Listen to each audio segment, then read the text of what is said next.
All right, we're live. Welcome everyone to this week's edition of Fights Unwrapped. I am back after a 2 week hiatus, thankfully, and now to the right of me is obviously my co-host, Mr. Alec Carr.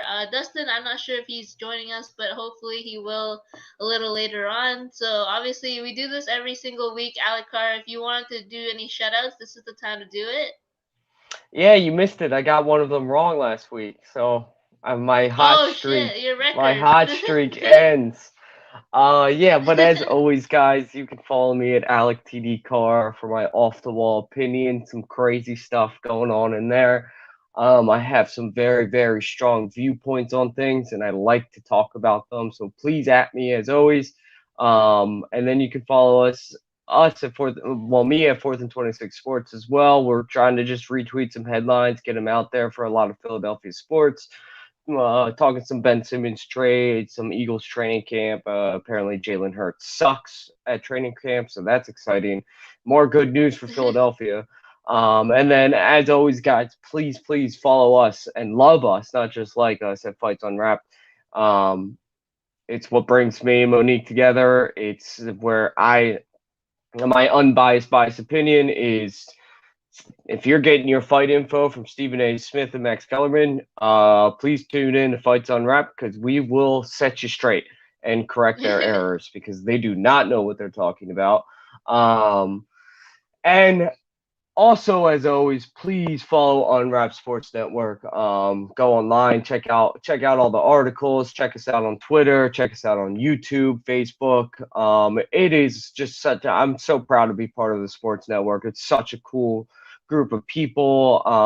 If you want, I say this every week, but if you want news from Chicago, we got a couple Chicago guys. You want news from New York, we got a couple New York guys. We got Boston guys, we got Florida guys, we got Atlanta guys.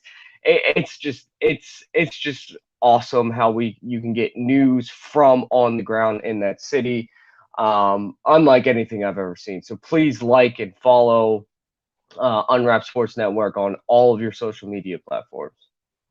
All right, thank you, Mr. Alec Carr. So we're gonna go into our sponsors first before jumping into our many UFC headlines because this fight card is kind of lackluster. As me and Alec Carr we were discussing this in the chats before. So we'll talk about our sponsors first. Stinks. It stinks, I know, right? So obviously, first sponsor up is RxHemp.com. Unfortunately, Carlos Condit lost his matchup against Max Griffin. That was really sad for us to watch, but he is a huge proponent of RxHemp.com. It's a CBD product, and you can get 10% off your order if you register today.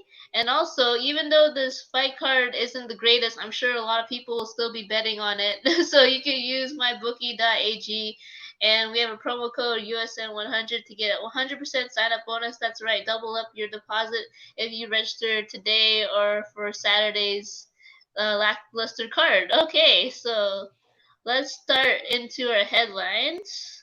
So the first one, I'll go in order of what has happened recently. So we'll talk about TJ Dillashaw versus Corey Sandhagen because that fight after I wasn't there to watch that fight. Obviously Alec Carr watched the highlights or the replay of it. A lot of people have watched that fight. A lot of people have mixed opinions on the results of that fight. So basically DJ won that fight supposedly. I believe it was the judge's decision. I believe it was a split decision if I'm not mistaken. And let's just say a lot of people didn't agree with it, including Alec Carr to the right of me. So, Alec, why don't you, since you were there to watch the fight and I wasn't, why don't you give a little bit of a synopsis of what actually happened and then why you disagreed with the judge's call? So let me put this first before I go on my little rampage here. It was a really close fight. Nothing I'm about to say is I'm not trying to discount what Dillashaw did. He fought a great fight. He probably won the first round, maybe the second round. I don't think he won a round after that. Um, it was he was the same TJ Dillashaw that we were used to. He explodes on the inside. He's unafraid to get hit while he goes in. Um, he wasn't, and he did the. I'll talk about the first 2 rounds first because I feel my rant coming and I'm trying to hold it back. So the first 2 rounds, Dillashaw's jumping in. He's getting inside real easily. He's landing punches. Even the first round, he was able to take Sandhagen down on a pretty regular basis. He definitely won that first round. I was scared as a Sandhagen fan and an avid TJ hater that I was like, uh-oh, this is not going to end up well. Second round comes around. Sandhagen's able to land a couple of good, strong punches. And whenever he does that, Dillashaw starts shooting a takedown. Now, in the second round, he struggled a little bit with getting Sandhagen actually down. I've watched the fight twice. I can't remember if he actually had a successful takedown in the second round. I think he did. So I'm willing to give the second round to TJ as well, even though Sandhagen really did do some damage in that second round. After that, the fight was all Sandhagen. Dillashaw, listen, I was telling Monique before this, I am so sick and tired of this octagon control bullshit. Mhm. It's gone too far. It's too ridiculous. Yes, TJ was constantly pressuring, but that's because Sandhagen fights on his back foot. That's the way he does. He's a counter striker. That's it. So no matter what, he's not going to have octagon control, even though he's doing exactly what he wants to do. And from the second round on, Sandhagen was landing heavy shots. Was he missing two? Sure, he was. But when he landed, it hurt TJ. And you can look, TJ just put out his list of injuries the other day, yesterday. Just look at that. Sandhagen has no listed injuries. He's not on a medical suspension. Like, he's fine. He's totally fine. TJ got fucked up from the second round on. Anytime he shot for a takedown, Sandhagen was landing 1 or 2 strikes, strong strikes, not a jab. He was landing lots of straights, lots of hooks. He was landing kicks. He had a devastating flying knee to TJ that I got to give TJ his toughness. Anybody else gets hit with that flying knee, they're going down. That was brutal, and that's what really fucked up TJ's eye. I was surprised the doctor didn't come in and look at the eye because that was a gash. That was not a cut. But whenever TJ shot from the second round on, Sandhagen was able to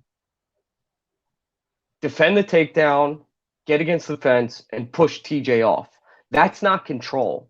That is the opposite of control. That is not Kamaru Usman getting Masvidal against the fence and not letting Masvidal move. That is not Khabib getting you against the fence and putting you in deep waters and not allowing you to move. That is the exact opposite of control. That is a failed takedown attempt. That is not just because you're pushing does not mean you should get points, especially when you're getting tagged by pushing.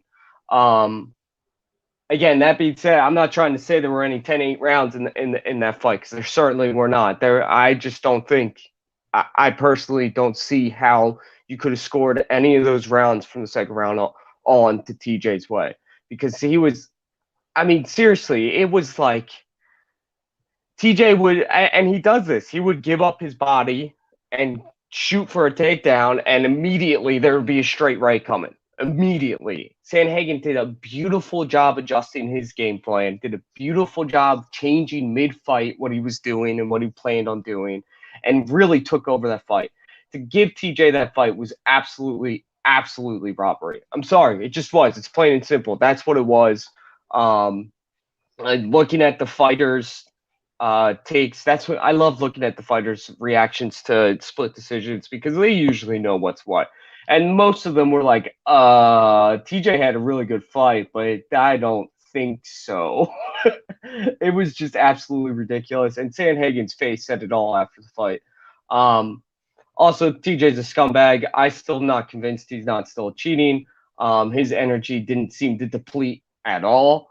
Now maybe that's just adrenaline of being back in the octagon after a couple years. Maybe that's what it is. I'm not going to try to say he's cheating when I don't have facts to support it. But he looked energized for a first fight in a couple of years. He looked very good.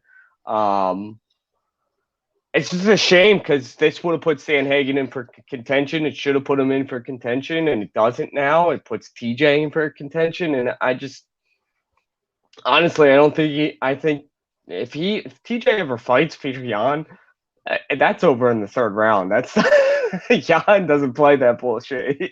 You shoot on Yan, you're getting tagged. Um, Again, I'm disappointed in this fight. I think this was absolute robbery. I think the whole card was robbery, to be honest with you. Macy Barber did not win her fight. That's pretty much unanimous amongst the UFC and MMA community. No one thinks Macy Barber won that fight. As much as we love Macy Barber and root for her, she didn't win. She didn't win, Mhm. and the whole card kind of played out like that, and I hate that. It's just when it starts early on in the prelims that you're like, fuck, this is gonna be brutal to watch, Yeah. and you could tell from the beginning of that card that these judges were just not gonna score things right. So Sanhagen should have been paying attention. He should have known that. Somebody in his crew should have told him, "Hey, man, you got to get a knockout because they are not going to score this thing right if you don't." But anyway, whatever. Now we got to deal with Dillashaw as an actual contender again Yeah. until he pops for doping, which will be Yeah. probably in the next 2 years. So Right. Yeah, I was gonna say after this now it puts TJ in a really good position as contender for the belt. And even though I don't think, he's if he faces Peter Yan, which Peter Yan is gonna win against Aljamain Sterling. Let's just put that out there. I'm going to put that out there right now. He's going to win that matchup against Aljamain Sterling because there's no way, no offense to Aljamain Sterling, that you're better than Peter Yan. Ever since that first fight, we already knew who was winning that fight. That was not Aljamain Sterling. That was Peter Yan. It was unfortunate about the illegal knee or illegal kick to the face, but still, Peter Yan was winning that fight. Peter Yan's probably gonna win the rematch, and unfortunately, it looks like TJ might be the next in line for the belt, which is really, I don't know, it's a travesty to me because I'm not a TJ Dillashaw fan either. Like I'm with you, Alec Carr. I'm still sus that he is still he doping. You know. he should have never been allowed to come back. What he did, we talked about it last week, me and Dustin at length. What he did was absolutely disgusting and disgraces the sport. I mean, Lance Armstrong is banned from biking events, period, for doing what he did.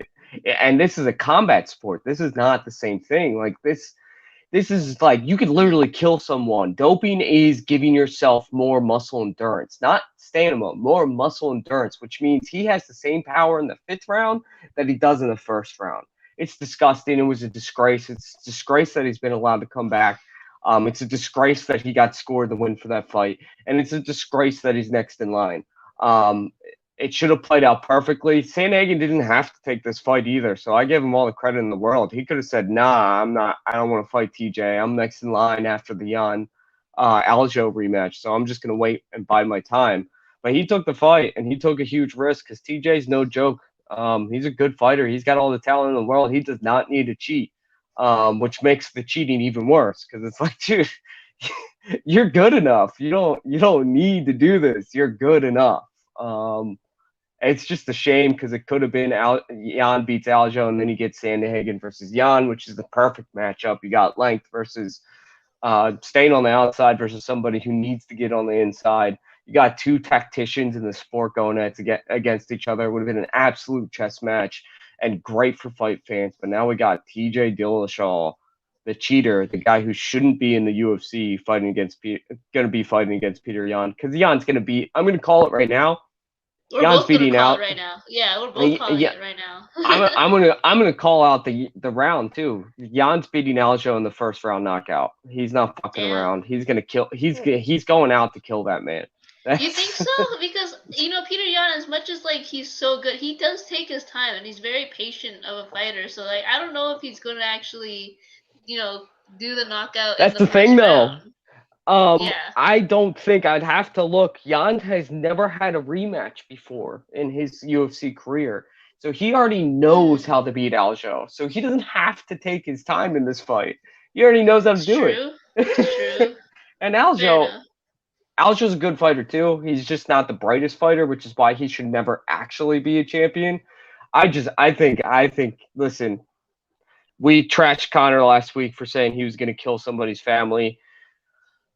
I don't. I have mixed opinions about somebody saying their intent is to kill them. I never take them seriously. I've been in athlete combat and and just I've been in combat sports. I've been in other like like I played football. I played lacrosse.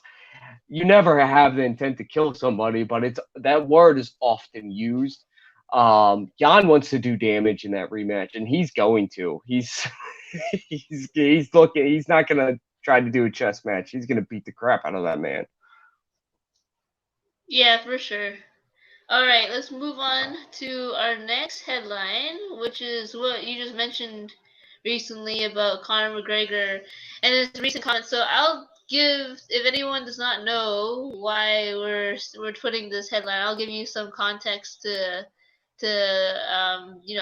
derive from why we're talking about this. So Conor recently, well, let's start like this. Khabib recently talked about how he said something about good always conquers evil, and then he pretty much was talking about Dustin Poirier winning his matchup against Conor recently again in UFC 264, and then Conor was decided to comment and reply and say, "Oh, so COVID is good and father is evil," which is a very offensive comment because if anyone does not know, Khabib's father passed away recently. That's the reason why he decided to retire from the sport as well. And he obviously passed away with complications of COVID, in his heart. So it's it was more than shady from Connor's. When we saw that, or when Ali Carr pointed that out to us in the chats, I was just like, "Are you serious, Connor? Like you're gonna really put that out there?" And it's just disappointing, man. Like this, like just admit it. You can't win against Dustin Poirier. Like, are you just really, you're gonna act like this? I don't know. Like the fight's over. The fight's over. You don't have to be like this. Khabib is gonna say whatever he wants. Because he obviously thinks that Dustin Poirier is in his prime. That's why he said he can beat Conor McGregor. But at the end of the day, you don't have to act like this. So, Alikar, what are your thoughts about what Conor said in regards to what Khabib I said? You know. I usually when we have to talk about Connor and some of his comments, I usually try to find a way to defend them. Um, he Right. is on the MMA Mount Rushmore. He has changed the sport. He has propelled it into mainstream. He has done amazing things for the sport. Yes, he's never defended a belt, but he is on the Mount Rushmore for his impact and his greatness. He is a great fighter. Don't get it wrong. He's one of the best, I think, top 50 fighters of all time, just personally, maybe top 25. Um, he has beat some of the best. He has destroyed legends. The guy is no joke. So I usually, and his shit talking is usually not serious. He has been a guy that has always shit talked and then after the fight given the other guy props, win or lose. And he's never turned down a fight. So I usually try to find a way to defend him. I can't here. I'm not going to try. What he said was wrong. It's disgusting. Um, I got sad seeing it because this is really we're seeing a Mount Rushmore guy fall and resist the fall. And that's what's happening here. He's resisting the fall. He's going crazy because he can't finish a fight. He can't take the fighting seriously because he's worth $500 million. So why would you take the fight seriously? Because you win or lose, you still go home to $500 million. It's a this is just gross. What he could have said and should have said, and I think the Connor of old would have said, that's fucking funny coming from you, Khabib, about Dustin. who we have discussed. Dustin has his own shady dealings, and Khabib has some weird personal political things that you wouldn't expect Khabib to believe in. Um, so he could. That's what he used. That's probably what he would have said. He might have made a comment about Khabib's manager being supporting terrorists, which he's done in the past, which is technically not untrue, but not fully true. Uh, um, Mhm. but to come out and say something about another man's father who recently passed away, or just another man's father who passed away in general, or just another man's father in general is not okay. I was even on board with the Connor stuff about his wife, about Dustin's wife and stuff like that. I was like, he's just joking around. It's okay. But this is making the other things more unacceptable because now you're looking at the other things and going, oh shit, is he serious now? Is this for Yeah. real? Um, I don't know. I just hope for Connor's sake he just steps away from the sport. You're worth $500 million, dude. There's no reason for you to step in that octagon ever again. I know you're better than Dustin Poirier. I know, and a lot of other people know that you're a better fighter than Dustin Poirier. I don't need you to try to prove it for a fourth time. We know your leg broke. You got up and were exchanging. You were throwing bombs when you stood up after after being bloodied and bludgeoned with elbows. You got up and looked like a man out of hell looking to kill somebody. And I don't know. If he doesn't break that leg, I think Conor does win that fight. But who knows? It's just this is just not okay. Getting back to his comments, it's not okay. It's just point blank not okay. It's disgusting, and he should be fined for it. I think he should be fined for it. For sure. I think that there's a boundary that you just don't cross, when it comes to shit talking, and like Khabib saying good versus evil, like, I can understand why Connor would take offense to that, but at the same time, Khabib is never like he never likes Connor. Okay, we already know that he's always gonna defend the other fighter. Especially if Connor actually lost that fight. He's always gonna do that. Like we know that for a fact. He's never gonna defend Conor McGregor. Ever since the comments, from the first fight when they had Khabib versus Connor, after the comments talking about his family and religion and like how Khabib stormed out of the octagon and stuff like that. Ever since that, I already knew that he was never going to defend Conor McGregor, and then just to put put it out there and talking about his father who died recently, like that's no joke. What how would he feel if someone else talked about his family? He would feel the same way. He would take offense to that, obviously. And I don't know, man. I just think Connor, like you said, should walk away from the sport, like, because he's done a lot. He's accomplished so much. He's worth $500 million, like you said. And there's no reason to do this for the fourth time. I don't want to see this matchup for the fourth time. No offense to everybody who wants to, just because there's a lot of people that are saying that they should, and I'm like, I don't really want to watch that fight. I'm sorry. Um, both Dustin and Connor both proved that, they're pretty much 1-1, going into each sport, into this sport. But, I don't really want to see it. I don't want to see these comments. It's just, it makes me sad, for Connor and like his well being, like what he's going through right now. And like, you don't really have to fight anymore. You're worth this much. You have other business ventures. I'm sure you're gonna take part in. I think he launched the Lamborghini ship or something like that recently. Like some I saw like some unveiling of a new project that he was working on. So I'm saying, like, Connor, you just walk away from the sport, walk away from these comments, like be a better man. But I'm not Conor McGregor. I don't really It, control what he says and stuff like that. So Listen, I'm not trying to excuse his comments about Khabib's father at all. I can't pretend to know what it's like to fall from such great heights. I can't. I don't know. I don't know how I would cope with that. The comments are still absolutely uncalled for. They're still disgusting.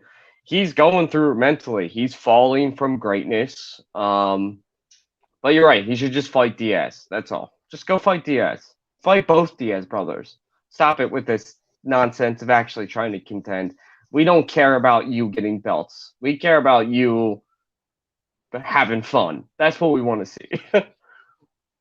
Yeah, exactly. I agree with that wholeheartedly. So let's try and go into even these headlines are really sad. No offense, like this whole card is sad. Let's see. Hi Perry, what's up? That's our founder from Unwrap Sports. If you want to go follow us at Unwrap Sports, you can. Obviously, online, on Twitter, on Facebook, on YouTube, on Twitch. We're everywhere, and that's just our shout out for that.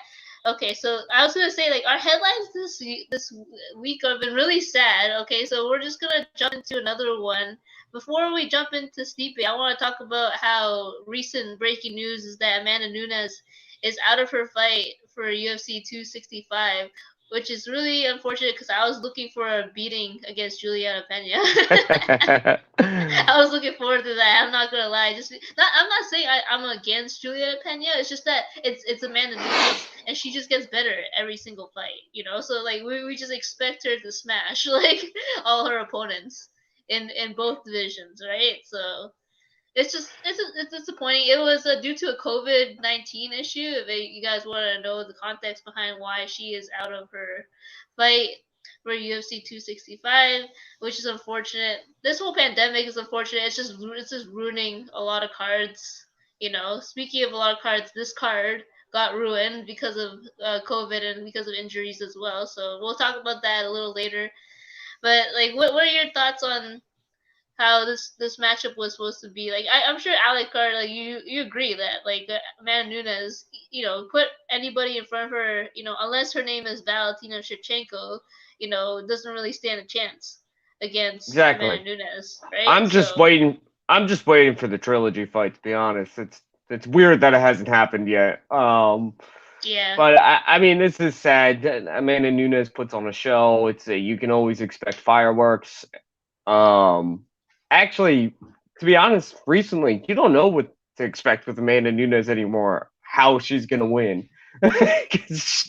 She's just gotten so much better and so well rounded that I really think she's pound for pound one of the best, if not the best, one of the top three best fighters in the UFC. Not just women fighters, best fighters in the UFC. She is an absolute monster. She doesn't train with women; she trains with men. Just so people know, like she's an absolute monster, and can beat probably a lot of the men in the on the roster as well. Um, it sucks. I mean, this card is still really good. Fortunately, you got Aldo versus Muniz is probably going to be bumped up to co-main. You got Chiesa versus Luque, which is a great fight. So I mean, 265 is not really going to be unwatchable anymore, which is fine. And it's not like the fight's not going to happen, but it's just, you know what it is? It's a real reminder that COVID and the pandemic are still a very real thing, and we have to be careful and, still be safe, guys. It's real. Be safe, guys. Mask up if you're not vaccinated. I would urge you to get vaccinated because people are still getting it. People are still dying. Um, Thankfully, this fight will probably happen on the next big card, which is great because I think that's what is that? That's 266, which is the Volkanovski. Oh, could be amazing. That could be yeah. Shevchenko and Nunes on the same card. That would be great. I would be all for that. But it is disappointing that we won't get to see her on this card.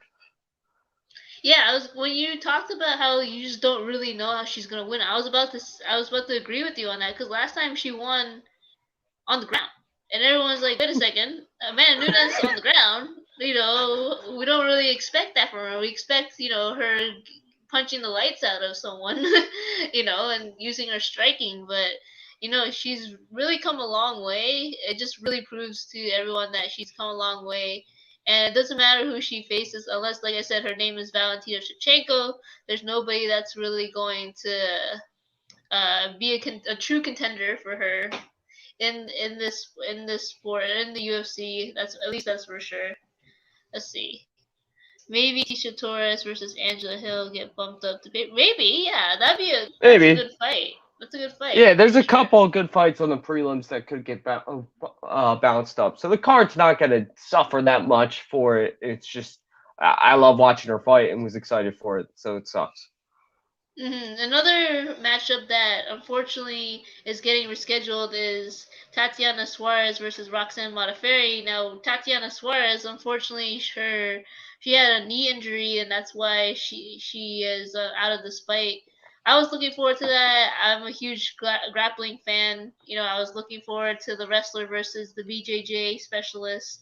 But, things happen, unfortunately. And it's just unfortunate because Tatiana Suarez hasn't competed in a while, and I was really looking forward to her comeback and like seeing if she had any ring rust, seeing if she could come back as stronger than ever. But that's just gonna have to wait. Unfortunately, do you have any thoughts on that, Alikar, on that matchup being canceled? Yeah, I mean, there's not a lot of information out about it, right? It's not It's they don't yeah. know if they're rescheduling or if they're going to look for a rematch or a hmm different opponent. It does suck. I was excited to see her come back too. It's a combat sports. Injuries fucking happen in training more often than any other sport. And it happens, but it does suck. I was excited to see her come back because it feels like it's been forever since we've seen her. Yeah, for sure. All right, let's talk about our last headline, which again another sad one. Let's talk about Stipe, okay? Because Stipe Miocic, man, he's playing games with us. I swear, because he of course he's gonna talk about how he deserves a rematch against Francis Ngannou, and we agree on that. We talked about it in length in chat, but then like he goes to one championship underneath their Instagram handle and comments with the emoji, and it makes me think to myself, what is he thinking? Is he really thinking that he wants to leave the UFC? Does he think he's being disrespected, by the organization? We already had an incident like this, obviously, with Mighty Mouse and that happening. So I don't want to see Stipe leave. I don't know what to think after those comments and stuff like that. What do you think about this whole situation, Alikar? It's fucking disgusting. I don't know what Dana's doing. He screwed up the whole heavyweight division. He did. Francis Ngannou, John Jones should be happening. It should be happening. Francis Ngannou won in 10 million. John won in 15 to 20. It's not the most you've ever even paid out, and it would have been one of the highest fights of all time. Stupid, just stupid, greedy and stupid. And then when that didn't happen, fine. Fight breaks down. You don't want to pay the guys. Great. Trilogy fight. Let's make it happen. That doesn't happen. And Stipe still remains quiet. He remains quiet. Then Francis Ngannou, who wants to get paid his value, gets stripped of the belt unjustly. And now we're stuck with Derek Lewis versus Gane. And Gane, and now all of our viewers know, I am a huge supporter of the guy. I think he's going to be one of the greatest heavyweights we've ever seen. The guy's an absolute monster. He's young. He just started fighting. like Yeah, he's no. only going to get better. He's not as he is amazing, but he is not deserving of a title shot yet. So the whole thing screwed up. The whole heavyweight division screwed up. He killed the heavyweight division, which is just dumb. And that happens. This interim belt is now happening, and you could tell Stipe was just like, "All right, I'm tired of being the quiet, nice guy of the heavyweight division. Fuck you, Dana. I'm going to comment on this one championship." It's been weird that Dana hasn't responded. I don't think Stipe's serious. I think he's trying to posture and trying to Right. kind of be Yeah. like, yo, I'm still here. I'm still the greatest heavyweight of all time. I still got a lot left in the tank. I'm not that old. This is bullshit. Give me my rematch. just like you gave DC. You made everybody wait for DC. Why won't you make everybody wait for me? Yeah. That there's nothing unfair about that. That makes sense. That makes sense. Um, so again, a lot of sad headlines, but this is just bullshit. Yes. Yeah, if Stipe goes to one championship or gets traded to one championship for someone who the fuck knows, it would just be a sad day. He's the greatest heavyweight in MMA history, at least recent history. I would call this the modern era of the UFC. He's the greatest of all time in the modern era. It would have been great to see him try to win again against Francis Ngannou. It would have been great to see him fight against John Jones in the heavyweight division. I don't know if we're ever going to see it. I honestly don't. I don't know what Dana's thinking with this heavyweight division. I don't know what he's doing. I can't wrap my mind around it, and everybody and every one of our viewers, and I try to think of the UFC from the business point of view. None of this makes sense business wise. I can't. Gane versus Derek Lewis. No one's gonna buy that fight. No one cares. The card's great, but no one's gonna buy that fight. No one knows who that is except for fight fans. It's just dumb. I'm sorry. I'm apologizing for the UFC on with no authority, but Stipe, I am sorry to you from the UFC with no authority whatsoever. Yeah, I agree. I mean, Stipe just he's accomplished so much, and like it's just a respect thing, at the end of the day. And like we've seen this. Like I just said before, we've seen this happen with someone who was as great as Mighty Mouse, one of the greatest, if not the greatest flyweight that I've ever seen. But and then he got traded to one championship, and we got Ben Askren. Like I don't want to see that happen again. You know what I'm saying? I don't want to see that happen with someone like Stipe, who is obviously the greatest heavyweight or one of the greatest heavyweights of all time. And UFC you just have to. They're not looking at this smartly, like you said. No one knows who Gane is, like unless you're a fight fan.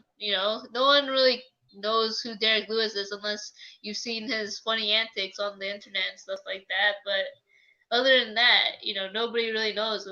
That's why we really want to see John Jones versus Francis Ngannou.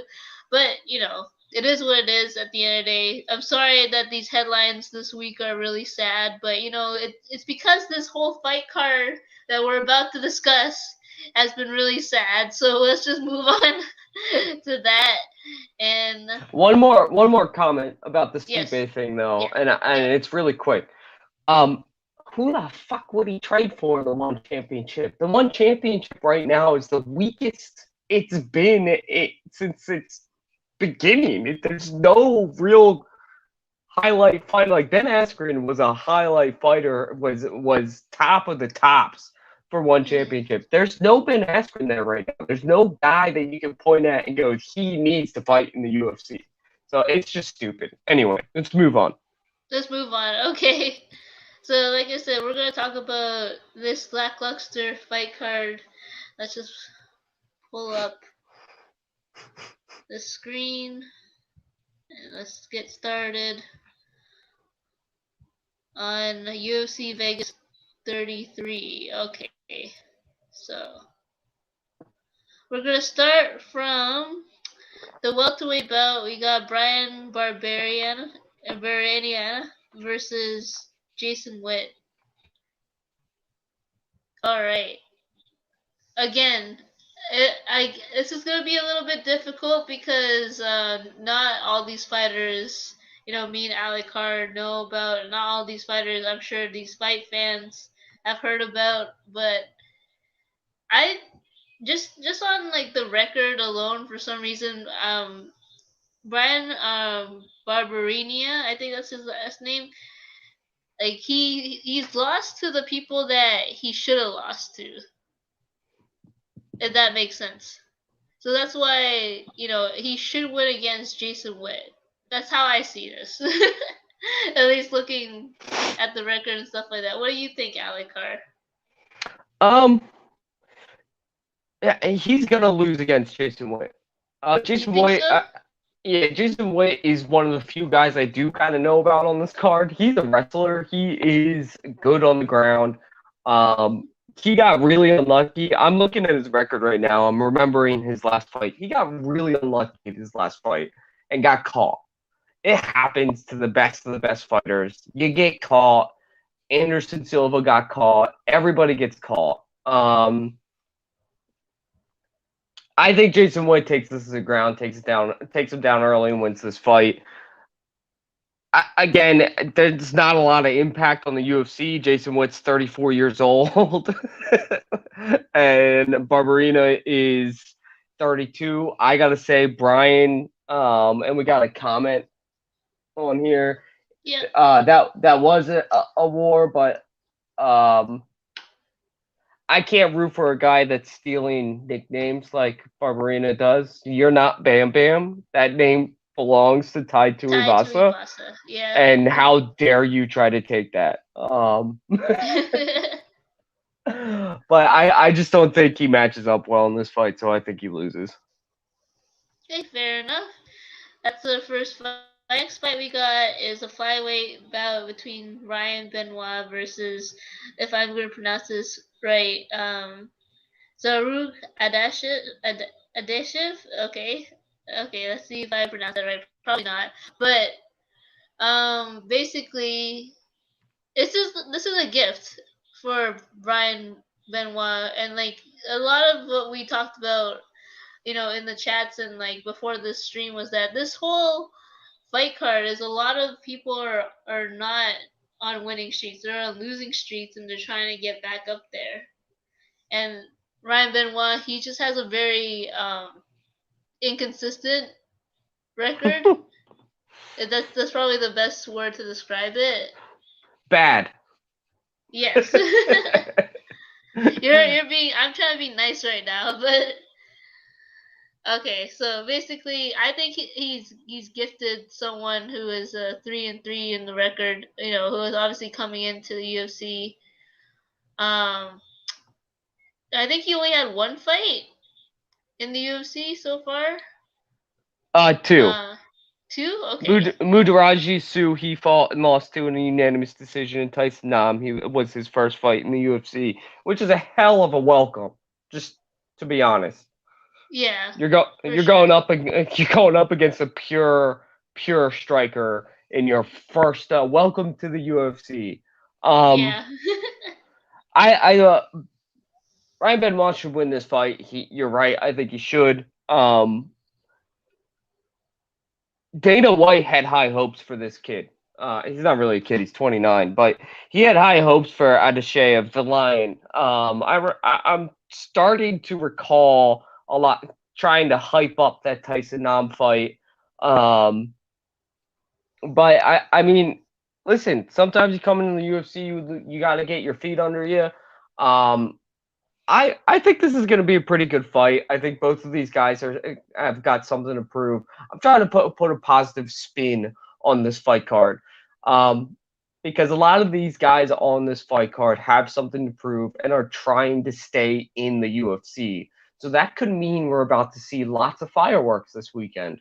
And I think this is one of those fights that we will. We got a kickboxing fighter against Ryan Benoit. I don't know. I'm going to say Ryan Benoit should win this fight, but don't be surprised if Zaruka, I can't pronounce his name, and I feel so bad for it. But don't be surprised if the Lion, his nickname, wins this fight, because I can't say for certain that Benoit can beat this guy. Yeah, no. He did, I will say this, one of Benoit's greatest victories was against Sergio Pettis. But Sergio Pettis wasn't the same. He's not the same Sergio Pettis as he is now. Okay, so right. let's just put that out there as well. All right, so let's move on to the next one, which is another welterweight bout between Nicholas Stolze versus Jared Gooden, and they're both coming off losses, I'm pretty sure, in their record. But I'm not too sure about Jared Gooden, so this one was really hard for me to pick. Nicholas Stolze, like he should. I'm thinking he should win this fight, just because I know him a little bit better. I've seen his record, but both the records are terrible. let's just say that. So do you have a winner in this one, Alikar, or you're like me, like saying Yeah, he should win this fight, but I like Nicolas Stozzi. He's a guy that's got talent. I'm excited for this fight because this is two young guys who do have something to prove. These are two young guys that could, turn this victory and maybe go on a streak. I think Nicolas Stolze wins this fight. He's got ground game. He's got some pretty good striking, not great striking. And Gooden appears has some, you know, he definitely has some good ground game as well. He just, not not an impressive two first fights in the UFC. Let's just say that. So uh, listen, these are two guys who are ranked 96 and 100th according to Tapology in MMA. So you're not going to know a lot about these guys no matter what because they're near the bottom. So I think, but I do know Nicholas Stolze. I know he's got good talent. He's just coming in. They're both just coming into their fight primes, but I think Stolze wins this fight. okay.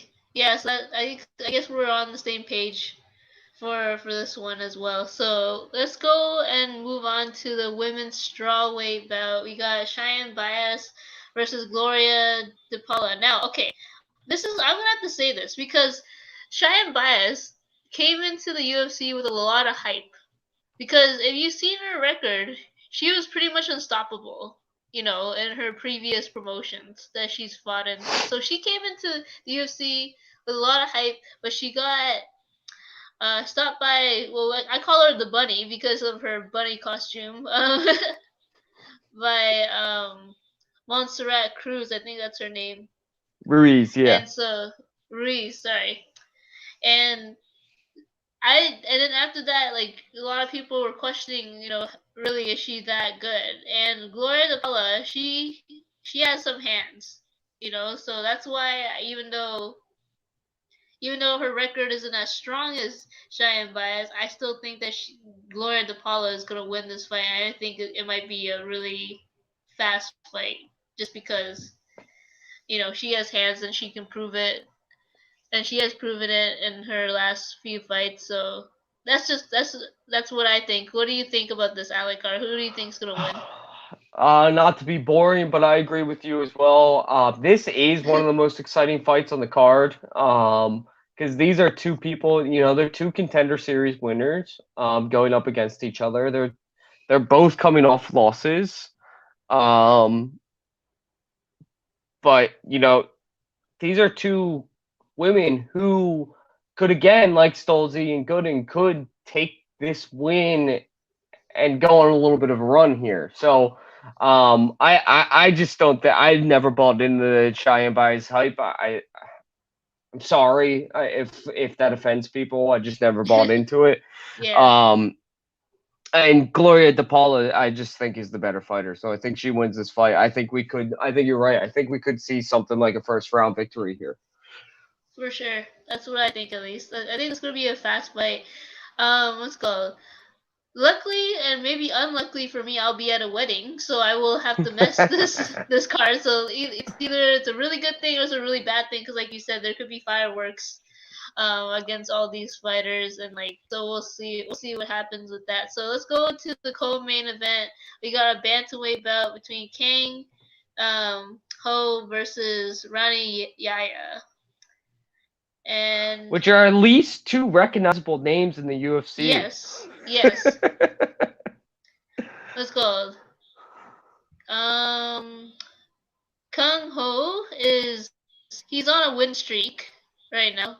Rani Yaya, like a lot of people know him for his BJJ, but also Kang has also been very like he's won, with his BJJ of his own as well. So who do I think is gonna win this fight? I mean, I'm definitely gonna choose the kid who's on a chair right now, which is obviously Kung Ho. Even though I can see him getting caught, in something that Yaya puts out, like armbar or some type of submission. So, what do you think, Alec? Or who do you think is gonna win this fight? Yeah, I think this does is one of those like people are gonna expect a grappling bout, Yeah, and you're gonna end up getting a stand-up bout. Neither yeah, of these guys want to go on the ground with each other. Neither they both deadly submission artists. So I gotta go with Kang. I think he's gonna win this fight. I think he is the better striker. He is on a tear, granted against not the best talent in the UFC, but he is on a tear. Um, he's won 3 in a row. That's no joke in the UFC. That's you're starting to talk. Oh crap! You win a fourth in a row. We got to put you in the rankings now. yep. Um, so I think he wins this fight. I think he's rides that momentum into a victory here. And again, I just think he's the better overall striker. It's probably Okay, going to be a decision, but I think right, he's the right. better overall striker, and I think he wins this fight. Yeah, we agree mostly on all these fights. I think the only one that we disagree with is just the first one. But let's talk about the main event. Let's talk about what's called Uriah Hall versus Sean Strickland. Now this is interesting to me because this is the only fight, and we talked about this, that really has some ramifications to it. You know, obviously Sean Strickland, for him, a win over Uriah Hall would be huge for him, huge. And then like with Uriah Hall, I think he came off a win. Like, his last win was against Anderson Silva, if I'm not mistaken. Oh wait, No, it was Weidman, the broken it was leg. Wyman. Sorry, it was Wyman. The leg. That's why I was gonna put that in association, because Anderson Silva was like, I understand, the pain of going through Yeah. a leg injury like that. Okay, so his last win was against Chris Weidman. Wasn't it Uriah Hall that did face Anderson Silva for his last fight as Yeah, he beat well? him pretty easily, Yeah, so I unfortunately. wasn't I wasn't wrong. It was just that it wasn't the last fight that Right, right. he won. Okay, so what's it called, for Sean Strickland, this would be huge. For Uriah Hall, this would propel him, closer to the top. Um, I I like both of them, but I don't know why my heart's saying Uriah Hall for this one, and I just think he's on a roll right now. Even though granted it's against you know um you Brandon know uh, Allen. Brandon Allen, and granted it was against Chris Weidman, which Oh, you're is talking not. about Hall. Sorry. Yeah, sorry. Yeah, granted, those were his victories against, against Anderson Silva, who wasn't the same as he was before. But I still think that he's gonna win this fight. But it's gonna be a fun one. That's for sure. What do you think, Alikar? Who do you think is gonna win this fight? Oh, it's definitely going to be a fun one. There's going to be bombs thrown. This fight's going to be crazy. Sean Strickland Mhm. is a flat-footed fighter, so he's going to be throwing from the hip like he always does. Um, and then you got Uriah Hall, who's the exact opposite, is a bouncy, going to jump around kind of fighter and throw crazy stuff at you. Um, I think Sean Strickland. I'm going to actually strongly disagree with you. I think Oh, Sean okay. Strickland wins this fight pretty easily. I think Uriah Hall is a little bit overrated. I'm not saying Sean Strickland is going to contend for the belt. I don't think he's that good. I think flat footed fighters are really fun to watch, but they never are really in contention because they're flat footed fighters and they can't really go up against the best talent because they get destroyed against the best talent. Mhm. Uriah Hall is not the best talent anymore. He was hyped up when he was younger, had some really bad losses against some really good fighters, granted, but has gone on this run against Bevan Lewis, Antonio Carlos Jr., an old retiring Anderson Silva, and Chris Weidman broke his leg in half. Yeah. Granted, he was destroying Chris Weidman, but he broke his leg in half. Sean Strickland is on a tear himself of Nordine Talib, who again not the best of the best, but then beats Jack Marshman, who's pretty good, and then beats Brandon Allen, then beats Christoph uh, Joko. I can never pronounce his last name. Joko, yeah. Who's who's really good? Like Who's really Sean good? Yeah, Strickland. I picked Joko in that fight. I did not I pick remember. Sean Strickland. I remembered. Yeah. I it's hard for me to pick flat-footed fighters, but when you prove me wrong, I become a fan of you, and he proved me wrong in that fight. He was able to go up against a guy who bounces around and counter him and beat him. Sean Strickland, he wins this fight. He gets into the top 10. And then probably his next move is to fight Darren Till, which would be a great fight for him. I think he gets destroyed by Darren Till, but it would be a great fight for him. But I mean, I'm actually excited for the main event. I wish the rest of the card was a little bit more exciting. Anything that has, top 10 ramifications in the UFC, I get excited for. And these are two guys who are going there and scrap. So I'm pumped for the main event. I myself will be with family, so I will watch it on Sunday as well. Thank God for ESPN Plus. But this is going to be, this could be potentially a great card because, like I said before, people who are on the last leg get desperate and throw bombs. And then you got a decent main event for fight night card. So I mean, I'm picking Sean Strickland. I think he wins. I don't see a possible way that this fight goes to decision because these guys are gonna throw. Yeah, for sure. I agree. So I would say a third round knockout. But it's gonna be a fun fight. So yeah, again, not sorry it wasn't really an exciting card to go over, guys, but that's what we got for you this week. Next week will be great. Next week will be great because next week is UFC 265. I'm pretty sure. So I think that's next week. Let's just double check. August 7th. August 7th. Yep. Yep. It is next week. And even though we are not crazy about Lewis versus Gane, but the whole rest of the card is pretty great. You got Aldo versus Nunez. Oh, yeah, you want to see something? And Lewis versus Gane, even though it's for a title fight, the reason I'm not excited for it is because it shouldn't be a title fight. The fight itself is going to be fantastic. It's a great matchup against pure power versus technique. If it wasn't for a title, I'd be so excited for this fight. It's just two guys who are undeserving of it. That's all. So that's why it's a little disappointing. But the fight itself is going to be great. So I'm still super. I don't want to get it twisted. I don't want to put out the wrong vibes out there. The fight is gonna be exciting. But it's unfortunately for a title when it shouldn't be. Yeah, fair enough. So sorry for the what's called the really depressing headlines and for the lackluster fight card this week, but we made it work. Obviously, we made it work, even though me and Alikar will be away that day.